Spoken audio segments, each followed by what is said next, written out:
അയ്യല്ലൂർക്കാവിലെ തമ്പാച്ചിയമ്മ എന്റെ പൊന്നൂന് അന്നം തരുമല്ലോ.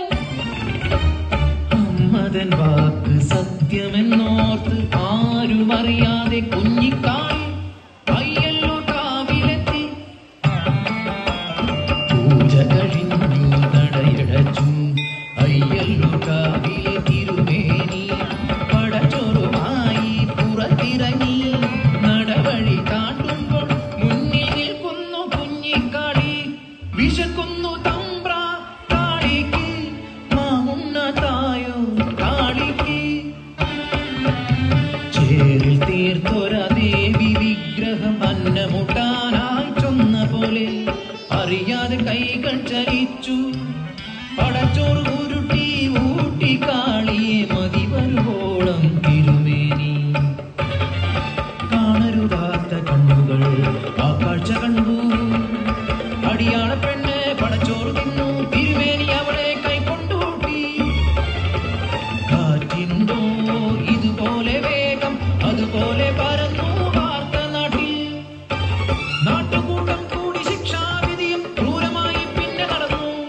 അടിയാള പെണ്ണിനെ ഊട്ടിയ പുണ്യത്തെ ഭ്രഷ്ട് കൽപ്പിച്ച് ഊര് വിലക്കി. പടച്ചോറ് തിന്നൊരാവായി മൺചോറ് നിറയ്ക്കാൻ കൽപ്പനയായി. മനുഷ്യത്വം മരവിച്ച നാട്ടിൽ കരിന്തിരി പോൽ കെട്ട ജന്മങ്ങൾ ഒന്നെതിർക്കാൻ പോലും ആകാതെ നിൽക്കുമ്പോൾ കാപട്യമറിയാത്ത പിഞ്ചു കുഞ്ഞിൻ വായിൽ നിറച്ചവർ മൺചോറ്. അലറിക്കരയുന്ന ചാമന്റെ ചീരുന്റെ മുന്നിലായി കുഞ്ഞിനെ വലിച്ചെറിഞ്ഞു. ചേതനയറ്റൊര പൈതലിനെ കണ്ണു തുറക്കാതെ അയ്യല്ലൂരമ്മേ നിൻ പടച്ചോറ് എൻ കുഞ്ഞിന് കൊലച്ചോറാക്കി നീ മാറ്റിയില്ലേ. നീയും ഒരമ്മയല്ലേ, ഒരമ്മ തൻ വേദന അറിയയില്ലേ. ചീരുതൻ വാക്കിൻ കൊള്ളലറ്റ് പൊൻകതിർ പാടങ്ങൾ കരിഞ്ഞുണങ്ങി.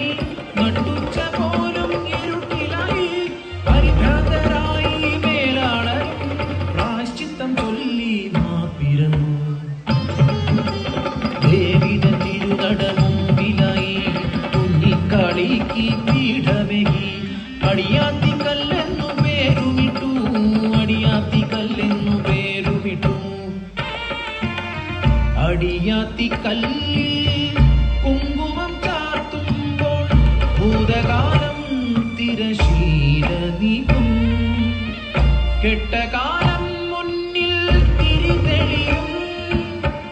ആ കുഞ്ഞിക്കരച്ചിൽ നെഞ്ചുകൊള്ളും.